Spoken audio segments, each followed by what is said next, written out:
जय हिंद, वंदे मातरम। आप सभी का बहुत बहुत स्वागत है सक्सेस वर्ल्ड एमसीक्यू चैनल पर।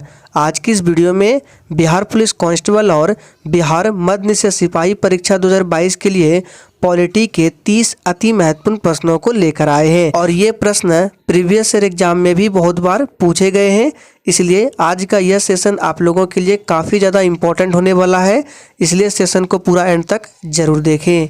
तो आज के सेशन का पहला प्रश्न है, निम्न में से कौन सी भारतीय संविधान की मुख्य विशेषता नहीं है। आपको आंसर करने के लिए मैक्सिमम 4 से 5 सेकंड का टाइम दिया जाता है।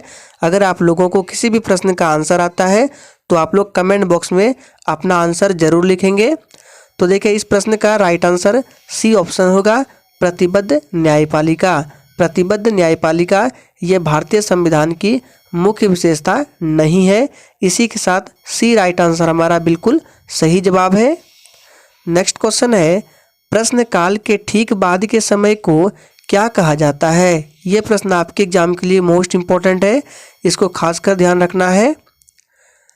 तो देखिए, प्रश्न काल के ठीक बाद के समय को शून्य काल बोला जाता है। काफ़ी बार ये प्रश्न पूछा गया है। ए ऑप्शन हमारा बिल्कुल सही जवाब है।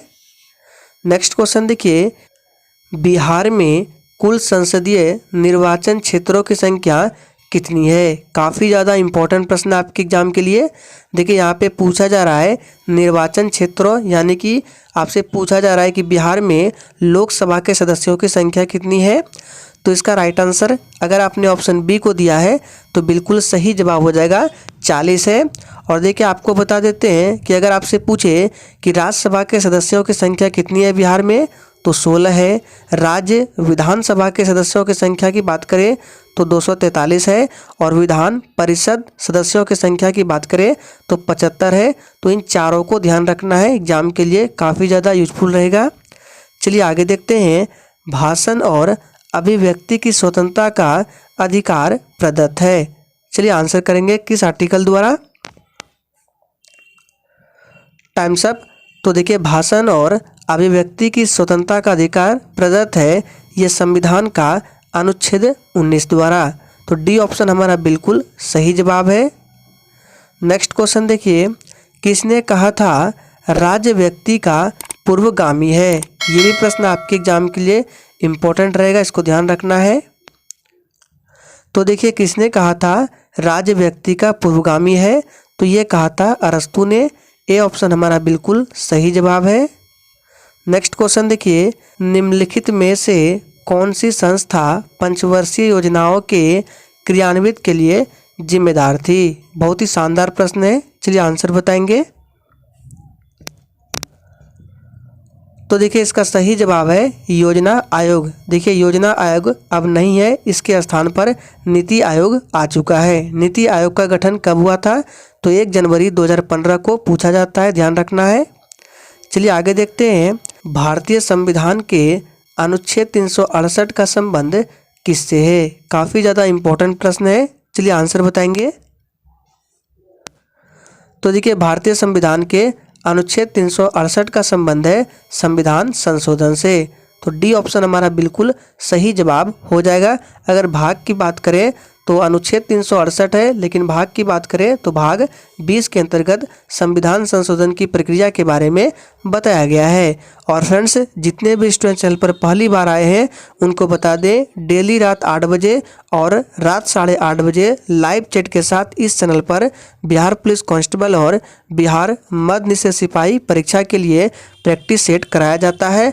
अगर आप करना चाहते हैं तो चैनल को सब्सक्राइब करके साथ में बेल आइकन को प्रेस कर लें, ताकि आपसे क्लास का नोटिफिकेशन मिस ना हो। चलिए आगे देखते हैं, राज्य के राज्यपाल को अध्यादेश जारी करने की शक्ति प्रयुक्त की जा सकती है। बहुत ही शानदार प्रश्न है, आंसर बताएंगे। तो देखिए, निम्न में से कौन सा कथन भारतीय संविधान की प्रस्तावना के संबंध में सही नहीं है। सभी ऑप्शंस को सही से पढ़िए, ये पूछा गया प्रश्न है। तो देखिए, भारतीय संविधान की प्रस्तावना के संबंध में जो कथन सही नहीं है वो डी ऑप्शन है कि प्रस्तावना में अभी तक सिर्फ 2 बार ही संशोधन किया गया है। ये गलत है क्योंकि प्रस्तावना में अभी तक सिर्फ 1 बार संशोधन किया जा चुका है। कौन सा संविधान संशोधन है? तो 42वां संविधान संशोधन है, जो कि वर्ष 1976 ईस्वी में किया गया था। और इस संविधान संशोधन के माध्यम से प्रस्तावना में 3 शब्दों को जोड़ा गया था, समाजवादी, धर्मनिरपेक्षता और अखंडता को पूछा जाता है, ध्यान रखना है। चलिए आगे देखते हैं। लोक लेखा समिति अपने रिपोर्ट प्रस्तुत करती है। चलिए आंसर बताएंगे। तो देखिए, लोक लेखा समिति जो है ये अपनी रिपोर्ट प्रस्तुत करती है लोकसभा के अध्यक्ष को। तो बी ऑप्शन हमारा बिल्कुल सही जवाब है। लोक लेखा समिति में टोटल 22 सदस्य होते हैं, जिसमें से 15 सदस्य जो है ये लोकसभा से होते हैं और 7 सदस्य जो है ये राज्यसभा से होते हैं, ध्यान रखना है। चलिए आगे देखते हैं। राज्य सरकारों का संवैधानिक प्रमुख कौन होता है? और फ्रेंड्स, अगर आप लोगों को सेशन अच्छा लग रहा है तो आप लोगों का फर्ज बनता है कि आप लोग सेशन को दिल से लाइक करें। तो देखिए, राज्य सरकारों का संवैधानिक प्रमुख कौन होता है? तो ये राज्यपाल होता है। बी ऑप्शन बिल्कुल सही जवाब हो जाएगा। एग्जाम में पूछा जाता है कि राज्यपाल बनने के लिए न्यूनतम उम्र सीमा क्या है? तो 35 वर्ष है। राष्ट्रपति के लिए भी 35 वर्ष है, ध्यान रखना है।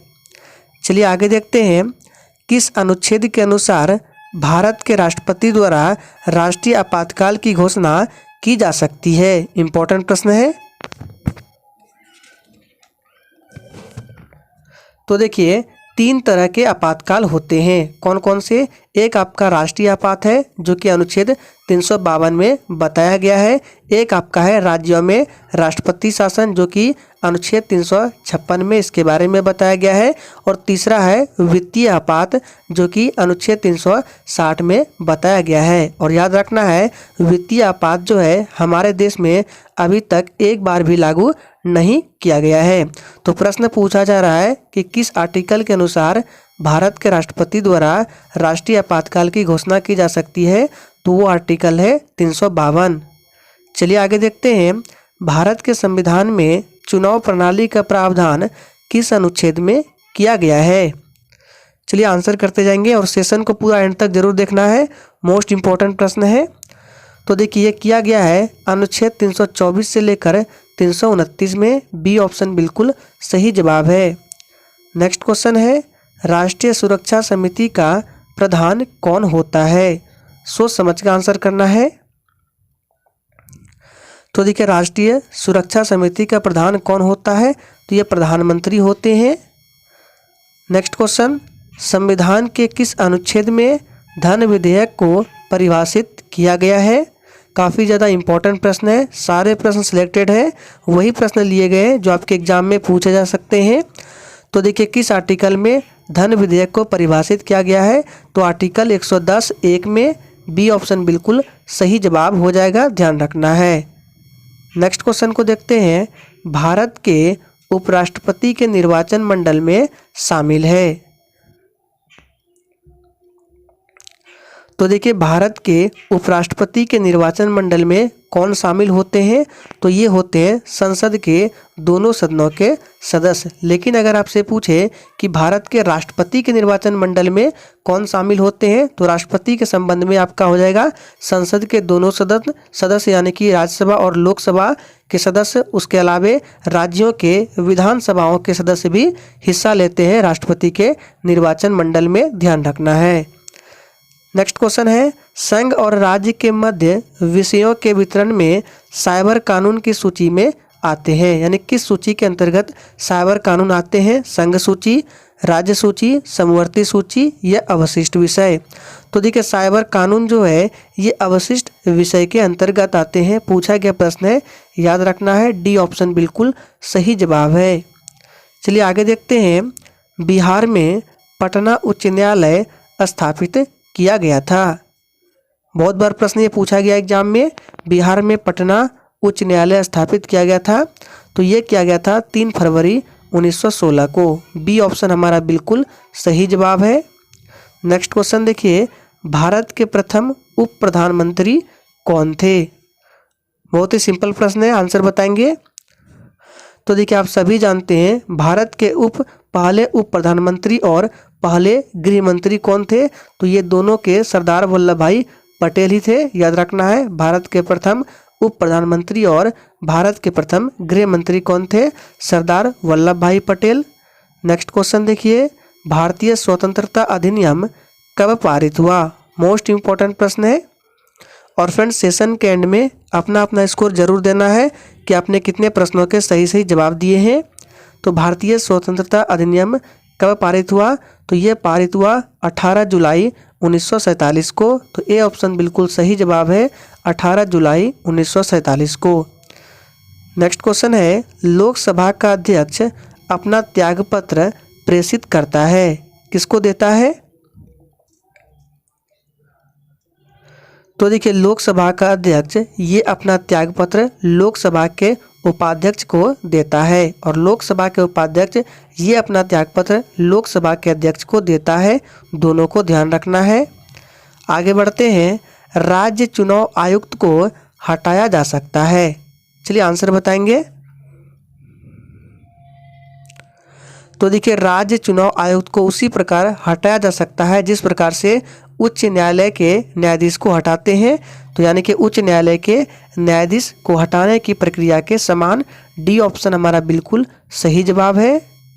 नेक्स्ट क्वेश्चन, मंत्रिपरिषद लोकसभा के प्रति सामूहिक रूप से उत्तरदायी होगी, यह वर्णन किया गया है किस आर्टिकल में? आपसे प्रश्न ऐसे भी पूछ सकता है कि मंत्रिपरिषद ये किसके प्रति सामूहिक रूप से उत्तरदायी होती है? तो याद रखना है केवल लोकसभा के प्रति। और इसके विषय में किस आर्टिकल में बताया गया है? तो आर्टिकल 75(3) में बताया गया है। इंपॉर्टेंट प्रश्न है, इसको ध्यान रखना है, अनुच्छेद 75(3) में।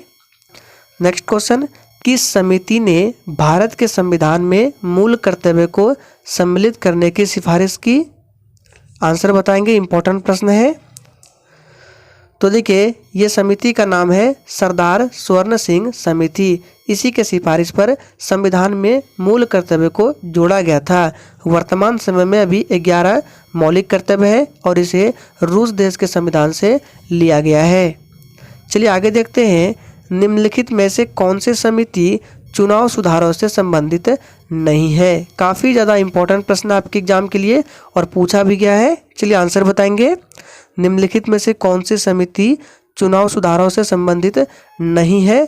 तो ये है वाई के अलग समिति। डी ऑप्शन हमारा बिल्कुल सही जवाब हो जाएगा। ध्यान रखना है, वाई के अलग समिति का गठन योजना आयोग ने 1979 में गरीबी के आकलन के लिए किया था। ध्यान रखना है।